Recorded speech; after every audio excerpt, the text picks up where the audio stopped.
મામલો આરોગ્ય મંત્રી ઋષિકેશ પટેલે આપ્યું નિવેદન। ગઈકાલે અમે બેઠક કરી હતી તેવું તેમણે નિવેદન આપ્યું।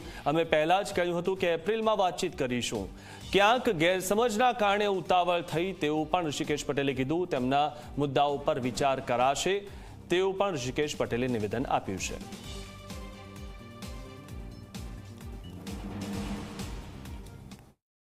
હવે આરોગ્ય કર્મીઓએ ગઈકાલે એમને એમનું સ્ટેટમેન્ટ આપી દીધું છે। કાલે અમે બેઠા પણ હતા, પરંતુ દરેક મુદ્દો જો કે શરૂઆતમાં જ્યારે મળ્યા એ વખતે પણ કહ્યું હતું કે એપ્રિલમાં આપણે વાતચીત કરીશું, પરંતુ ક્યાંક ગેરસમજના કારણે વહેલા ઉતાવળ પણ એમની થઈ ગઈ હડતાલ કરવામાં।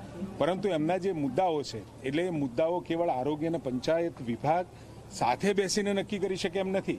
એમાં કેટલાય પાસાઓ વિચારવાનો આવે। ગ્રેડ પીનો વિષય, પગાર વધારવાનો વિષય, કે રાજ્યની 8,000 જેટલી કેડરોને અથવા તો પંચાયતની કેડરોને ક્યાંક ને ક્યાંક અસર થાય એ પ્રકારના નિર્ણયની માંગ હતી। એટલે એના માટે રાજ્ય સ્તરીય અમે બેસીશું, અધિકારીઓ સાથે એની ચર્ચા કરી અને એક નિર્ણય લેવાથી કેટલા લોકો ઉપર અસર પડી શકે અને કેટલા લોકોની નવી માગણીઓ ઊભી થાય આ પણ જોવું પડે।